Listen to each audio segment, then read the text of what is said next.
नमस्कार, मेरा नाम भाऊ तोरसेकर। आप देख रहे हैं प्रतिपक्ष। दोस्तों, अगर आपको जीतना है तो मेहनत करनी पड़ती है, लड़ना पड़ता है, मशक्क़त करनी पड़ती है, प्रयास करने पड़ते हैं। और दूसरी बात यह कि आप कौन सी लड़ाई जीतना चाहते, कौन से खेल में जीतना चाहते, कौन सी बाजी मारना चाहते, ये भी सोचना ज़रूरी होता है। और इसलिए जो जीतना है वो कहाँ और कैसे जीते, इसका आपको पता होना चाहिए। समझो हम लड़ाई लड़ना चाहते तो हमको ये भी पता होना चाहिए कि हम कौन सी लड़ाई जीतना चाहते हैं, ये लड़ाई कहाँ हो रही है, ये लड़ाई किसके साथ हो रही है, किसके खिलाफ हम लड़ रहे और किस हेतु से लड़ रहे, क्या उद्देश्य क्या है, ये बहुत ज़रूरी होता है। अगर वो वही नहीं होता, आपके पास कोई मकसद नहीं है, ना आपको जीतना है ना आपको हारना है, तो कोई लड़ाई नहीं होती। इसलिए मैं हमेशा बोलता हूँ, मानता हूँ कि जो लड़ाई आप जीतने निकले हो, कम से कम वो लड़ाई कहाँ है उसका आपको पता होना चाहिए। अगर लड़ाई कहाँ हो रही है, लड़ाई का मैदान कौन सा है, ये भी अगर आपको पता नहीं होगा तो आप लड़ेंगे कैसे और जीतेंगे कैसे। मोदी या बीजेपी के खिलाफ पूरा विरोधी पक्ष जो विरोधी दल है वो जीतना तो चाहते, और जीतना नहीं चाहते तो कम से कम वो मोदी बीजेपी को हराना चाहते। लेकिन हराने को निकलते हैं तो इतना भी पता नहीं करना चाहते कि भाई लड़ाई कहाँ हो रही है, कौन सी लड़ाई हो रही है, किस ढंग की लड़ाई हो रही है। ये मैं इसलिए बता रहा हूँ कि पिछले एक हफ्ते से यानी हमने देखा कि 5 विधानसभा चुनाव के जो रिज़ल्ट आ गए, उसमें चारों जगह जहाँ बीजेपी पहले से सत्ता में थी वहाँ की तो बाजी बीजेपी ने मार ली। आराम से चारों विधानसभा में फिर से बीजेपी जीत गई। और जितनी कोशिशें पिछली 6-7 महीनों से चल रही थी बीजेपी को हराने की, वो फेल हो गई। तो क्यों हो गई, ये भी सोचना चाहिए कि अगर हम इसके पहले की लड़ाई हार चुके हैं तो क्यों हारे, कहाँ कमियां रहेगी, ये भी सोचना पड़ता है। लेकिन दुर्भाग्य की बात यह है कि जो विरोधी दल बीजेपी को या मोदी को हराना चाहते, वो सोचना नहीं चाहते कि भाई लड़े कैसे और कहाँ गलती हुई या क्यों हारे।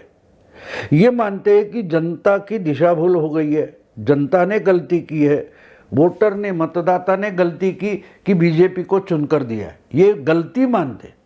देखो, गांधी जी कहते थे कि अगर ग्राहक को मूर्ख समझोगे, ग्राहक को गलत ठहराओगे तो आप धंधा कैसे करोगे। इसलिए ये जानना ज़रूरी होता है कि भाई मतदाता बीजेपी को वोट क्यों दे रहा है, बीजेपी चुनाव में जीतने का कारण क्या है, ये पहले ढूंढना पड़ेगा।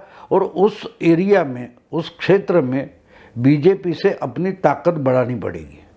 मार्केटिंग हो, प्रचार हो, जो कोई हो, संगठन हो, जहाँ जहाँ बीजेपी ताकतवर है उससे भी हमारी ताकत ज़्यादा होनी चाहिए, तभी हम बीजेपी को हरा सकते हैं। दूसरी बात यह है कि रणनीति भी होनी चाहिए। और तीसरी सबसे बड़ी बात, लड़ना कहाँ है, लड़ना कहाँ है। आप बोलोगे ये क्या बात कर रहे हो, लड़ना कहाँ है, लड़ना कहाँ है, आपके हेडिंग में भी लड़ना कहाँ है, ये शब्द क्यों आता है। क्योंकि दोस्तों, 5 विधानसभा के चुनाव नतीजे आने के बाद विरोधी दलों में फिर से महागठबंधन वगैरह वगैरह चर्चा शुरू हो गई है। तो वो मैं देख रहा हूँ पिछले 5-6 दिन से कि 10 राज्यों के मुख्यमंत्री, जो बिगर बीजेपी मुख्यमंत्री है, वो इकट्ठा आने वाले हैं दिल्ली में। उनकी बड़ी कुछ परिषद वगैरह कॉन्फ्रेंस होगी, उसमें कुछ तय होगा। और कुछ लोग बोलते हैं कि बिगर भाजपा, बिगर कांग्रेस, ऐसी फ्रंट बनाएंगे, यानी कांग्रेस इनके साथ नहीं रहेगी। अभी कांग्रेस के तो 2 ही चीफ मिनिस्टर बचे, एक राजस्थान में है, दूसरे छत्तीसगढ़ में, पंजाब तो अभी अभी चला गया। तो छोड़ दो, कांग्रेस को छोड़ दो, 10 चीफ मिनिस्टर जो आने वाले हैं उनकी ताकत भी बड़ी हो सकती है, कोई बात नहीं, इनको इकट्ठा आना चाहिए। और एक बात होती है कि पहली लड़ाई में आप किसी को हराओगे, वो भी बात मैं नहीं मानता, आप शुरू तो कर लो। ये लड़ाई नहीं, युद्ध तो चलता रहता है, युद्ध तो चलता रहता है, और एक एक लड़ाई जीतते आपको आगे निकलना है। तो लड़ाई कहाँ है उसका पता होना चाहिए। मैं इसलिए बोल रहा हूँ कि ऐसे 2024 की बात चल रही है, इसके बीच में बहुत सारे 2 साल है और बहुत सारे विधानसभा चुनाव होने वाले हैं, उपचुनाव होने वाले हैं। लेकिन अगर मोदी जी को हराना है तो 2024 की मत सोचो, अभी अभी बहुत जल्दी जो मोदी और बीजेपी के साथ अपोजिशन का, विरोधी दलों का पहला सामना होने जा रहा है, पहली लड़ाई जहां होनी है, इसका इनको पता ही नहीं है। और वो लड़ाई ना विधानसभा की है ना लोकसभा की है, बल्कि वो लड़ाई राष्ट्रपति पद के चुनाव की है, राष्ट्रपति पद के चुनाव की है। मेरा ख्याल है 3 महीने में, यानी जुलाई में 3 साढ़े 3 महीने बोल दो, राष्ट्रपति की मुदत खत्म होने वाली, टर्म खत्म होने वाली है, यानी देश को अगला राष्ट्रपति चुनना है। और आपको मालूम है कि ये चुनाव जो होता है वो कोई डायरेक्ट वोट से नहीं होता, मतदाता उसका वोटिंग नहीं करता, बिल्कुल नहीं करता। ये राष्ट्रपति का चुनाव जो होता है वो हर राज्य के विधायक चुनकर आए विधायक और संसद के राज्यसभा लोकसभा के मेंबर मिलकर राष्ट्रपति का चुनाव करते। देश में जितनी लोक संख्या है उस लोक संख्या के हिसाब से जो वोट निकलते हैं उसमें से आधे वोट, जिसको क्या बोलते हैं, कॉलेजियम बोला जाता है, यानी इलेक्टोरल कॉलेज बोला जाता है, यानी जो चुनाव क्षेत्र है राष्ट्रपति का, उसके 2 हिस्से होते। एक हिस्सा यानी आधा हिस्सा संसद के जो सदस्य है, राज्यसभा और लोकसभा मिलकर जितने सदस्य हैं उनके पास आधे वोट होते, आधे वोट। और आधे वोट देश भर फैली हुई जो स्टेट से राज्य है उनकी विधानसभा में आधे वोट बढ़ जाते। अब एक बात और होती है कि जो राज्यसभा के राज्यों के वोट होते, विधायक होते, उनका भी वोट होता है, वो वोटिंग करते। लेकिन आप देखें तो गोवा एक छोटा राज्य, लेकिन गोवा का विधायक जो होता है, एमएलए होता है, वो वोट करता है तो उसकी कीमत यूपी के विधायक के जैसी होती नहीं, एक समान होती नहीं, क्योंकि यूपी की जो लोक संख्या है, पॉपुलेशन है, वो बहुत भारी है और गोवा की पॉपुलेशन बहुत कम है। इसलिए गोवा का एक विधायक जितना उसका वोट का वैल्यू है उतनी उससे बहुत भारी वैल्यू यूपी के विधायक की होती है। महाराष्ट्र के विधायक की भी वैल्यू बहुत होती है, बंगाल की विधायक की वैल्यू बहुत होती है।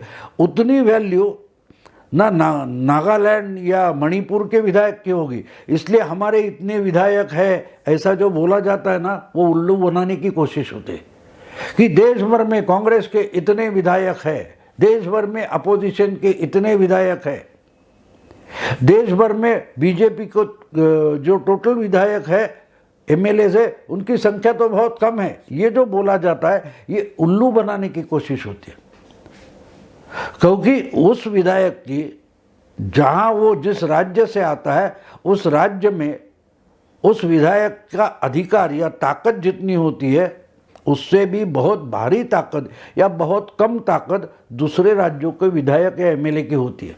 अब देखिए, गोवा में जो एमएलए चुनकर आता है, गोवा में जो एमएलए चुनकर आता है उससे भी बड़ी लोक संख्या, पॉपुलेशन मुंबई का एक नगर सेवक यानी पार्षद चुनती है।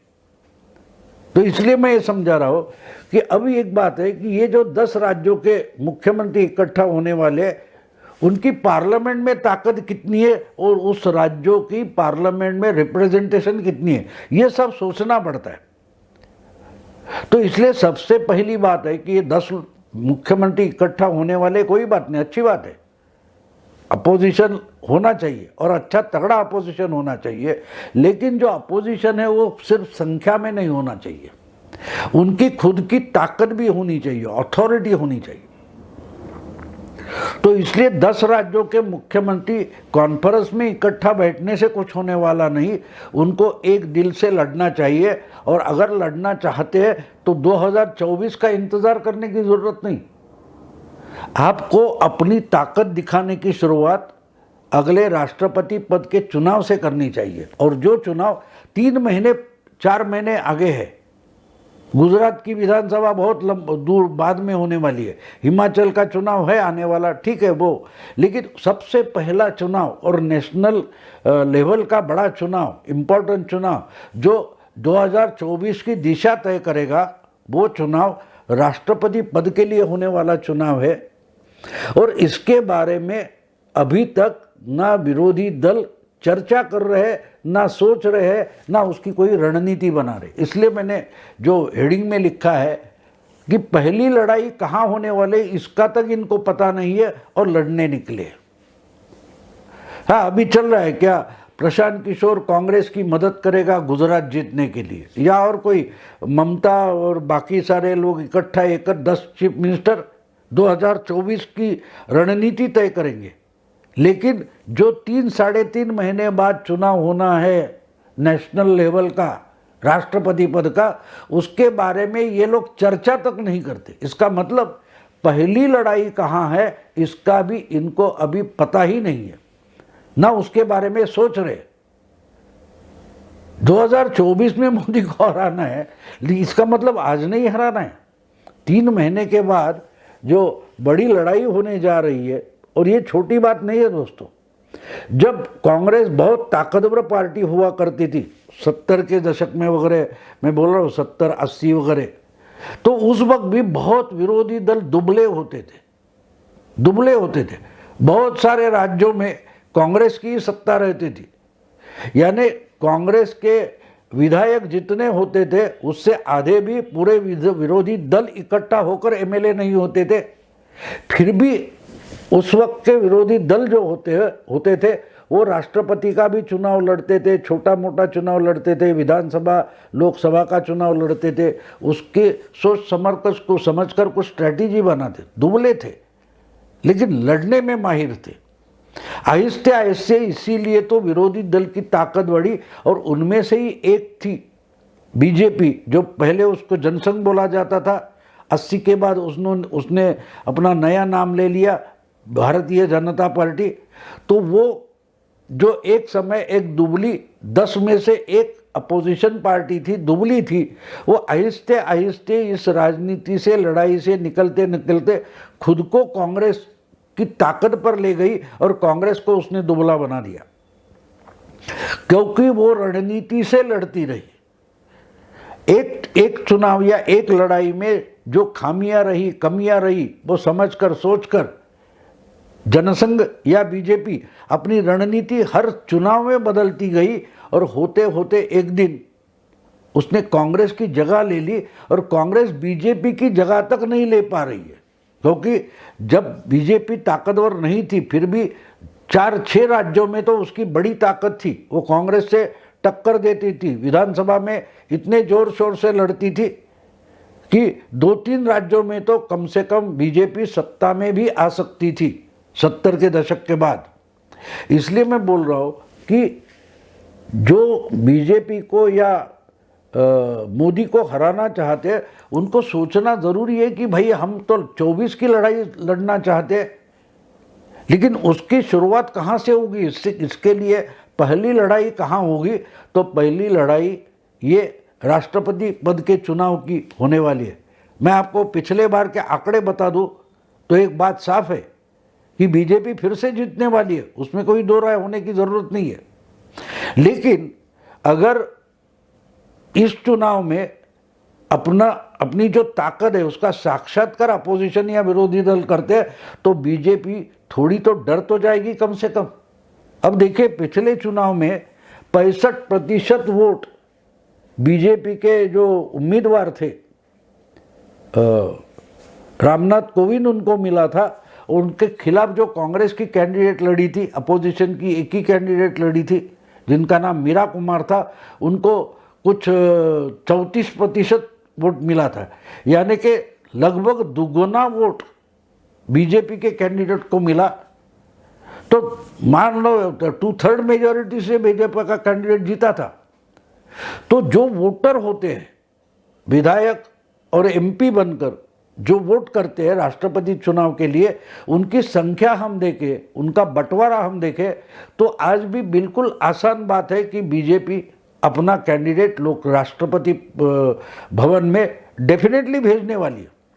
लेकिन जो 34% वोट पिछले समय मीरा कुमार को या कांग्रेस को या अपोजिशन के उम्मीदवार को मिला था, क्या वो 40-42% तक तो ले जा सकते हैं?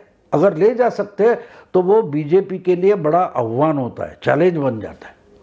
तो इसलिए मुझे लगता है कि पहली लड़ाई अगर राष्ट्रपति पद का चुनाव है नेशनल लेवल पर, तो विरोधी दल जो इकट्ठा हो रहे हैं, बातें कर रहे हैं, चर्चा कर रहे हैं, उनको राष्ट्रपति के चुनाव 3 महीने बाद होने वाले, उसको प्रायोरिटी पर सोचना पड़ेगा। लेकिन हम देख रहे कि पिछले बार भी क्या हुआ था पिछली बार? ये तो इतनी मस्ती में थे अपोजिशन वाले कि हाँ देखते कांग्रेस के बीजेपी के तरफ से क्या प्रस्ताव आता है, क्या ऑफर आती है, यानी मिलजुल कर राष्ट्रपति चुना जाएगा और बीजेपी क्या ऑफर देती है उसको हम हाँ करेंगे या ना करेंगे, ऐसी बातें करते बैठ गए थे।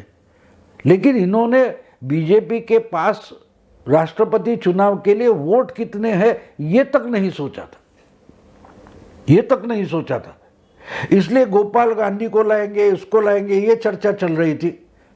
और आखिर में बीजेपी ने या नरेंद्र मोदी जी ने रामनाथ कोविंद का नाम डिक्लेयर कर दिया, तो इनके ही यूपीए में बैठे नीतीश कुमार खुलेआम रामनाथ कोविंद का समर्थन करने के लिए बाहर निकल आए और बिहार के सत्ता पालट आगे हो गया, वो बात छोड़ दो।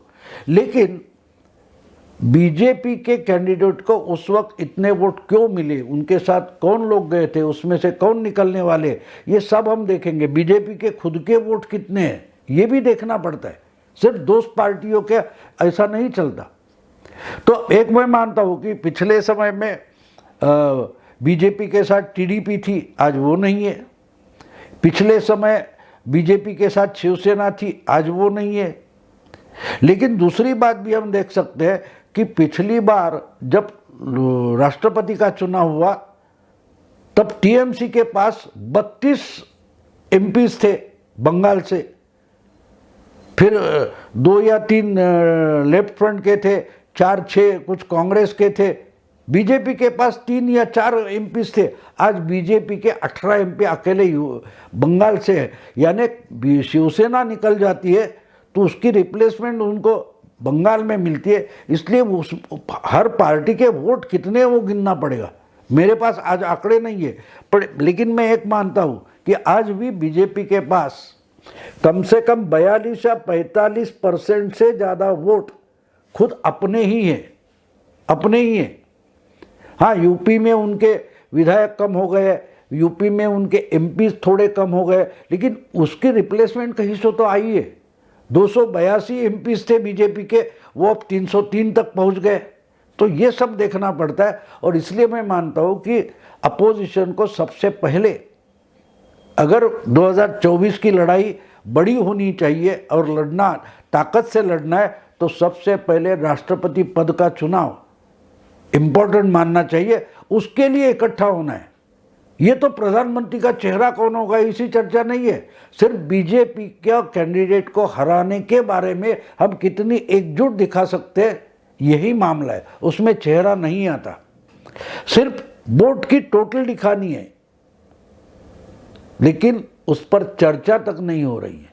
और इसलिए मैंने कहा कि मोदी और बीजेपी को हराना चाहते हैं, लेकिन पहली लड़ाई कहाँ है इसका इनको आज तक पता नहीं है। दोस्तों, अभी यहाँ रुकता हूँ। अगर ये वीडियो आपको पसंद है तो लाइक कीजिए, शेयर कीजिए और प्रतिपक्षों को सब्सक्राइब कीजिए। नमस्कार।